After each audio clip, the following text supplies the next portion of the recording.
Well, Robinson Cano answered a lot of questions in the 2010 season. Could he hit fifth behind Alex Rodriguez? A resounding yes. Could he be an MVP, a Gold Glove caliber type player? The answer is yes. And Jack just got back from the Dominican Republic. Well, we were shoveling snow, by the way, and many of you, Jack was down there talking to Robinson Cano. What'd you find down there? It was very fascinating to be around Cano, Bob, and to get a glimpse inside his world. You see that patch of land that we're seeing right there? That's what you have to drive over to get to the field where he works out. And it's a very modest field that needs some work. There's weeds in the grass. There are piles of dirt all over the place. But Cano shows up, and there we see Francisco Cervelli. And Eduardo Nunez is also going to be in the batting cage. These two men came here to work out with Cano because Cano sold them on how hard that he works. His father is there monitoring his workouts. And here we see Robinson playing Kevin Long. When he's not hitting, he sits behind the batting cage and he gives these guys tips about what they should do. And Cervelli told me this is the smartest move I've ever made in my career. I've been here for 6 weeks. He said, I didn't even go home for Christmas. That's how important it was for me to be here working out with Cano. And, Bob, it was, as I said, just compelling to be around and seeing this guy who finished third in the AL MVP just working out on this modest field that needs a lot of work with all these kids in the outfield shagging fly balls for him. And we're going to have more in this story, but it was just fascinating to be there. Yeah, looking forward to that. But what I find interesting about Robinson Cano as well, and you found this out, is the fact that every year he challenges himself to get better. Let's listen to a quick excerpt. I want to see how it feels, everything.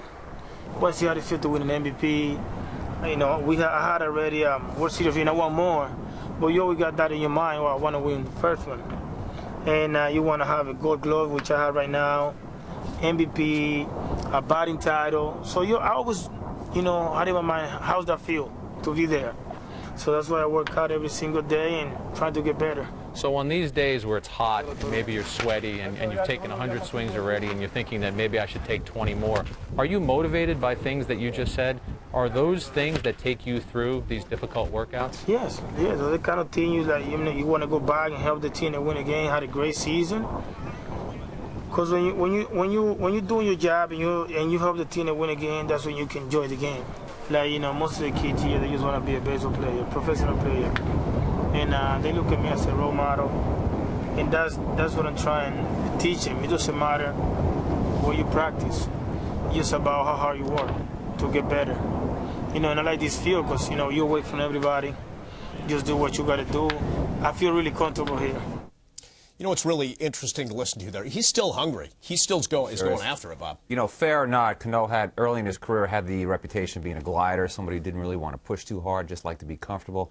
But I think if you see that clip, you realize how much it means to him, how driven he is. He really is a hard worker. All right, Jack, you kind of teed us up for next week and what we're going to look at. You're going to take us down a variety of roads, just like Robinson took you down, right? A lot of lighthearted stuff, but some real serious stuff, too. Right. In addition to seeing him working out, Bob, and he does it for 3 or 4 hours a day on the field, and then later on, and we're going to see some of the sights that we saw. Later on, he takes a nap, he eats, and he goes to the gym. But this is the road you take to get to the field where he works out. And it just shows you that there's a lot of other things going on in the Dominican around him. And he says he doesn't want to just have an impact on the field. He wants to have an impact off the field. We see him meeting with some young kids right here. All of these kids were deaf children, and they were using their sign language to communicate with Robinson, and just shows you a little bit more about who he is. All right, so again, we're going to have that next week, a visit with Robinson Cano in the Dominican Republic. For now, though, that's all the time we have. Check YesNetwork.com for re-air times of this program, and then join us again next Thursday for an all-new edition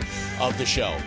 For Jack Curry and Bob Clappish and everyone here at Yes, I'm Bob Lorenz. Thanks for being here, and we look forward to seeing you next time around the hot stove with that special look at Robinson Cano. Jack down in the Dominican talking to Robbie. Take care.